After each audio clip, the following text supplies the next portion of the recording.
할렐루야. 네, 우리도 주님 앞에 나오신 여러분들 사랑합니다. 이 시간 우리 함께 마음을 다하고 또 정성을 다해서 찬양으로 주님 앞에 나아가겠습니다.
함께 사도신경으로 신앙 고백하겠습니다.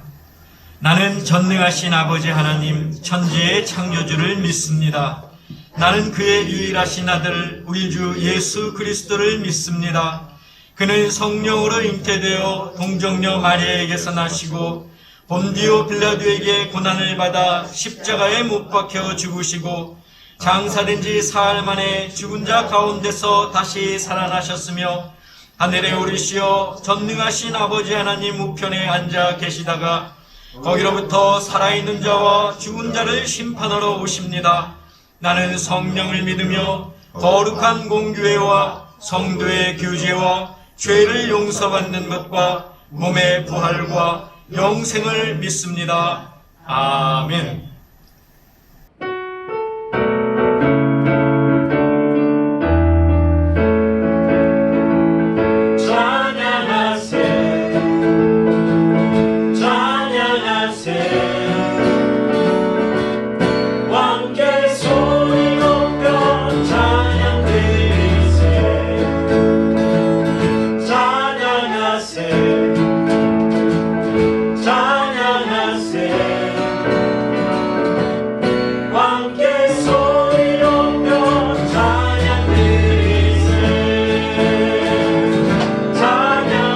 찬양받기에 합당하신 주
오늘 우리에게 주시는 하나님의 말씀은 구약에 있는 열왕기상 14장 1절에서 18절까지입니다.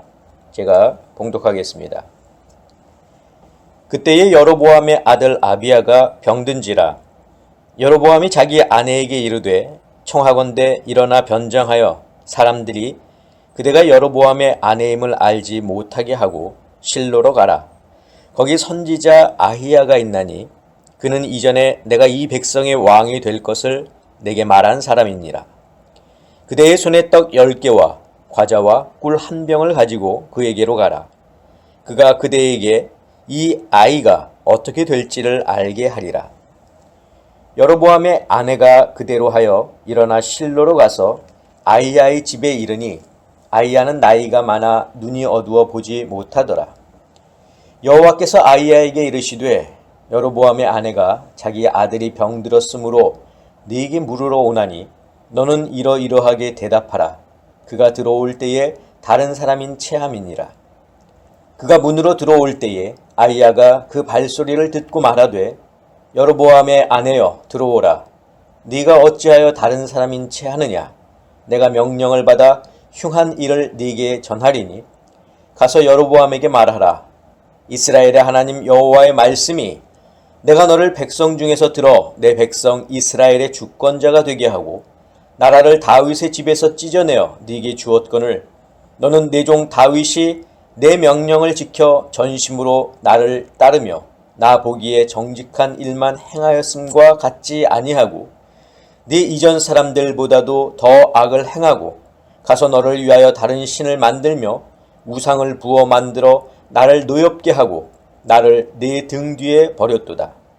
그러므로 내가 여로보암의 집에 재앙을 내려 여로보암에게 속한 산에는 이스라엘 가운데 매인자나 노인자나 다 끊어버리되 거름더미를 쓸어버림같이 여로보암의 집을 말갛게 쓸어버릴지라. 여로보암에게 속한 자가 성읍에서 죽은즉 개가 먹고 들에서 죽은즉 공중의 새가 먹으리니 이는 여호와께서 말씀하셨음이니라 하셨나니 너는 일어나 네 집으로 가라. 네 발이 성읍에 들어갈 때에 그 아이가 죽을지라. 온 이스라엘이 그를 위하여 슬퍼하며 장사하려니와 여로보암에게 속한 자는 오직 이 아이만 묘실에 들어가리니 이는 여로보암의 집 가운데에서 그가 이스라엘의 하나님 여호와를 향하여 선한 뜻을 품었음이니라. 여호와께서 이스라엘 위에 한 왕을 일으키신즉 그가 그날에 여로보암의 집을 끊어버리리라. 언제냐 하니 곧 이제라. 여호와께서 이스라엘을 쳐서 물에서 흔들리는 갈대같이 되게 하시고 이스라엘을 그의 조상들에게 주신 이 좋은 땅에서 뽑아 그들을 강 너머로 흩으시리니 그들이 아세라상을 만들어 여호와를 진노하게 하였음이니라. 여호와께서 여로보암의 죄로 말미암아 이스라엘을 버리시리니 이는 그도 범죄하고 이스라엘로 범죄하게 하였음이니라 하니라. 여로보암의 아내가 일어나 디르사로 돌아가서 집 문지방에 이를 때에 그 아이가 죽은지라. 온 이스라엘이 그를 장사하고 그를 위하여 슬퍼하니 여호와께서 그의 종 선지자 아히야를 통하여 하신 말씀과 같이 되었더라. 아멘. 기도하겠습니다. 사랑의 아버지 하나님 감사합니다. 부활주일 잘 보내고 또 이렇게 한 주 저희가 새롭게 시작하게 되었습니다. 오늘도 저희를 부르셨사오니 말씀 가운데 역사하시고 오늘도 말씀을 듣는 가운데 주님을 만나며 주님의 말씀에 힘 얻는 귀한 시간이 될 수 있도록 주님 인도하여 주시옵소서. 예수 그리스도의 이름으로 기도하옵나이다. 아멘. 사랑하는 성도 여러분, 지난 한 주간도 주님의 백성답게 주님의 말씀에 순종하며 사셨습니까? 우리가 이 시대를 살아갈 때 항상 우리가 하나님의 백성임을 그 본분을 잊지 않고 살아갈 수 있는 저와 여러분들이 되시기를 부탁을 드립니다. 자, 우리가 지난주는 이제 부활주일이었으니까 말씀이 우리 계속 연결되지 않아서 잠깐 끊어졌는데, 그래서 지지난주에 말씀을 잠깐 되돌아보겠습니다. 유다에 사는 하나님의 사람이 하나님의 명령을 받들어 북이스라엘 왕 여로보암을 만나죠. 그리고 하나님의 말씀을 전하고 돌아오던 중에 베델에 사는 한 늙은 선지자의 거짓말에 속아서 그의 집에 가 머물면서 떡과 물을 먹음으로 결국 하나님께서 명하신 말씀을 어기게 되었고 결과 들에서 사자에게 물려 죽었습니다. 저는 이 이야기를 놓고 예수님과의 공통점 5가지를 말씀을 드렸는데, 첫째는 하나님이 구원 계획을 가지고 보내셨다는 거죠. 이 하나님의 사람도 예수님도 각각 북이스라엘을 또 인류를 구원하기 위해서 하나님의 보내심을 받았습니다. 그렇기 때문에 이제는 보내심을 받은 우리들도 성도로서 그 사명을 감당해야 합니다. 하나님의 보내심을 받은 자로서 세상 사람들에게 구원의 놀라운 그런 소식을 전해야 합니다. 자, 두 번째 공통점은 보내심을 받은 자리가 결코 쉬운 자리가 아니었다는 거죠. 하나님의 사람은 여로보암 왕 앞에서 자기의 생명을 내놓고 하나님의 말씀을 전해야 했습니다. 자, 예수님도 자기의 생명을 십자가 위에서 버려야 했습니다. 우리가 복음을 들고 세상에 나갈 때 세상 사람들은 우리를 기뻐하며 맞아주지 않습니다. 오히려 배척하고 무시할지도 모릅니다. 하지만 그것이 쉽지 않은 일이라고 해서 우리가 포기하는 것이 아니라 끝까지 우리도 순종하며 나아가야 한다는 거죠. 자, 세 번째 공통점은 그들이 유혹을 받았다는 겁니다. 하나님의 사람은 여로보암에게 또 베델의 선지자에게 그리고 예수님은 사탄에게 유혹을 받았습니다. 우리도 살면서 많은 유혹을 받습니다. 사탄은 가장 민감한 부분을 건드리면서 우리를 유혹합니다. 그렇기 때문에 성도는 유혹에 빠지지 않도록 항상 조심해야 합니다. 자, 네 번째 공통점은 하나님의 보내심에 순종했다는 것이죠. 보냄의 명령을 받았을 때 그리고 그것이 쉬운 일이 아님에도 불구하고 하나님의 사람도 예수님도 하나님의 말씀에 순종하셨습니다. 하나님의 명령이기 때문에 순종한 것이 아니라 죄로 인해 죽을 수밖에 없는 심령들을 불쌍히 여기는 마음, 그들을 사랑하는 마음이 있었기 때문입니다. 우리도 죄의 멍에를 지고 살아가는, 그리고 그것이 사망이라고 하는 사실을 모르며 살아가는 세상 사람들을 사랑하고 긍휼히 여기는 마음을 가져야 합니다. 그리고 순종함으로 복음을 들고 그들에게 나아가야 합니다. 자, 마지막으로 5번째 공통점은 보내심을 받은 자들이 죽임을 당했다는 것이죠. 하나님의 사람은 명령을 지키지 못해 죽었지만 예수님은 하나님의 명령을 지키기 위해서 죽으셨습니다.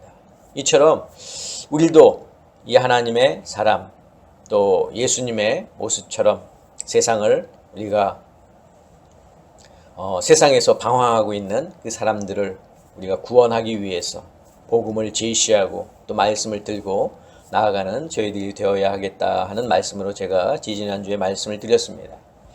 자, 오늘 본문으로 돌아오면 하나님의 사람의 경고에도 불구하고 여로보암은 자기의 죄를 깨닫지 못하고 계속해서 하나님 보시기에 악을 행했습니다. 자, 그러던 어느 날 아들 아비야가 병들어 눕게 되었습니다. 아들이 병에 왜 걸렸는지 알 수 없었지만 문맥의 흐름으로 봤을 때 여로보암이 하나님께 죄를 지은 것과 연관성이 있어 보입니다. 자, 여로보암은 자기 아내가 누군지 알아보지 못하게 변장을 시켜서 실로에 있는 선지자 아히야에게로 보냅니다.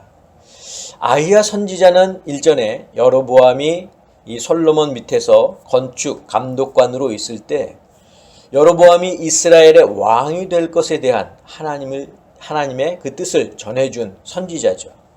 자, 이번에 자기 아내를 아히야 선지자에게 보낸 이유도 아마 병든 아들을 낫게 하려고 여러 방법을 시도해 보았지만 별 차도가 없자 그 아들이 어떻게 됐는지 궁금해서 그것을 알아보기 위해서 이 선지자를 찾게 됩니다.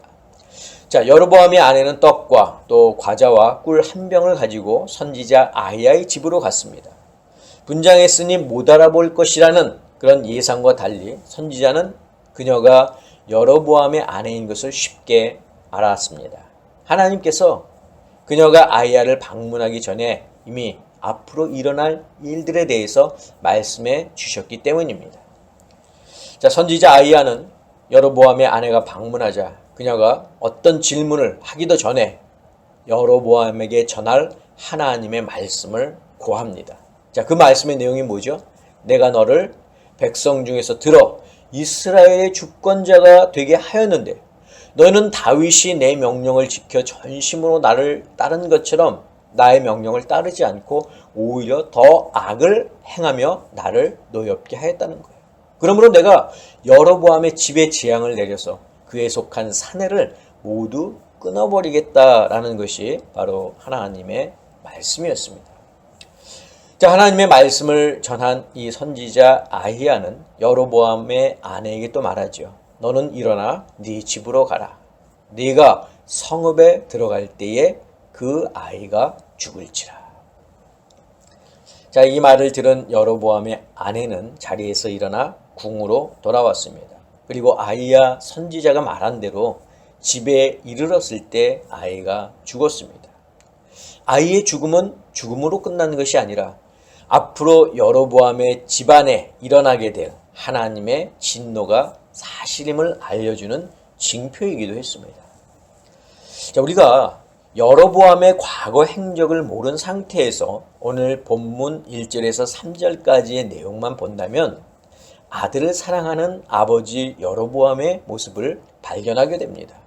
이렇게 해봐도 또 저렇게 해봐도 또 실력 있다는 의사를 불러봤지만 좋다는 약을 다 사용해봤지만 아들의 병이 나을 기미가 보이지 않자 마침내 여로보암은 자기가 이스라엘의 왕이 될 것을 예언한 선지자 아히야를 떠올립니다. 그리고 아내를 보내서 아들의 병이 치유될 것인지 그렇지 않을 것인지를 알아보려 합니다.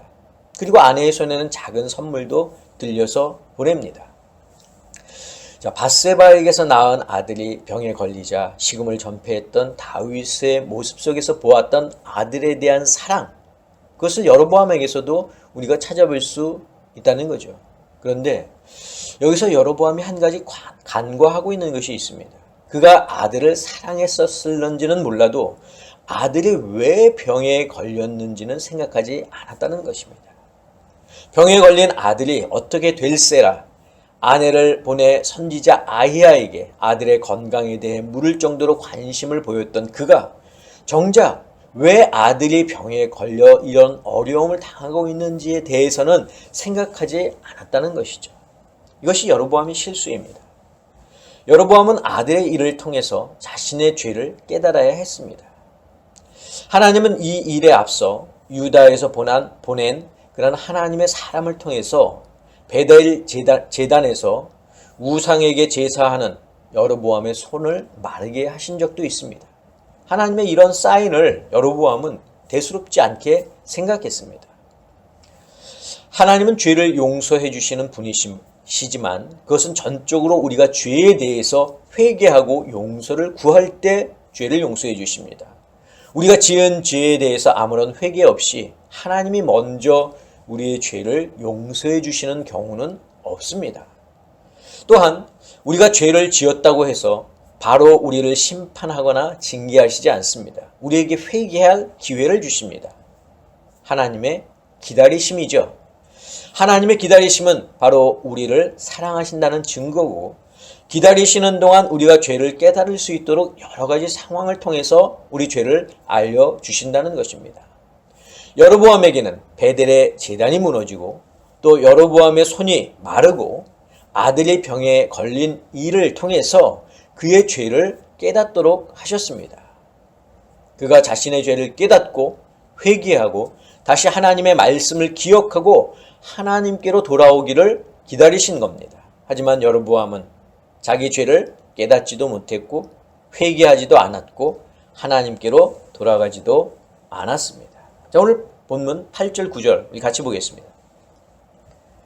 나라를 다윗의 집에서 찢어내어 네게 주었거늘 너는 내 종 다윗이 내 명령을 지켜 전심으로 나를 따르며 나 보기에 정직한 일만 행하였음과 같지 아니하고 네 이전 사람들보다 더 악을 행하고 가서 너를 위하여 다른 신을 만들며 우상을 부어 만들어 나를 노엽게 하고 나를 네 등 뒤에 버렸도다. 하나님은 여로보암이 하나님을 버렸다고 말씀하고 계십니다. 하나님이 이런 말씀을 하실 때까지 가만히 있어서는 안 됩니다. 이미 여러 차례 말씀을 드렸지만 지금을 말세라고 말하면서도 은혜의 시대라고 말하는 이유가 바로 하나님의 기다리심이 있기 때문입니다. 그래서 우리는 이 때를 잘 살려서 더욱 열심히 전도와 선교에 힘을 써야 합니다. 사랑하는 성도 여러분, 지금 우리는 악한 시대에 하나님의 말씀이 무시를 당하는 시대에 살고 있습니다. 이럴 때일수록 우리는 하나님의 말씀을 기억하고 말씀에 순종하며 살아야 합니다. 자기의 죄를 깨닫지 못한 여로보암은 아들을 살리기 위해 선지자 아히야를 찾았습니다. 그러면 자기 아들에 관해서 뭔가 알 수 있을 것이라 생각을 한 거죠. 어쩌면 아들을 살릴 수 있는 방법을 그가 알고 있을지도 모른다고 생각했습니다. 자신이 직접 갈 수도 있었지만 자기를 알아볼 수 있기 때문에 아내를 보냈습니다. 그러나 아내를 통해서 들은 대답은 아들의 죽음과 가문의 멸망이었습니다. 여러분, 이 상황에서 여로보암이 했어야 할 행동은 하나님께 자신이 어떻게 해야 아들이 낳을 수 있는지를 물어야 했습니다. 선지자가 하나님의 사람으로서 하나님의 말씀을 대언하고 하나님과 인간의 중재자 역할을 하기는 하지만 지금의 상황에서는 아히야 선지자를 찾을 것이 아니라 하나님을 먼저 찾아야 했습니다. 모든 일에는 순서가 있고 또 일을 해결하기 위해서는 우선순위가 있습니다. 여로보암의 입장에서 제일 급한 것은 아들을 살리는 일이라고 생각했을지 모르지만 사실은 하나님께 지은 죄를 먼저 회개하는 것이 더 급했습니다. 게다가 아히야 선지자에게 아내를 보낼 것이 아니라 자신이 직접 하나님께 여쭈어야 했습니다. 만약 여로보암이 하나님께 물었다면 하나님은 아들이 병든 이유를 그리고 그가 치유받을 수 있는 방법을 알려주셨을 것입니다.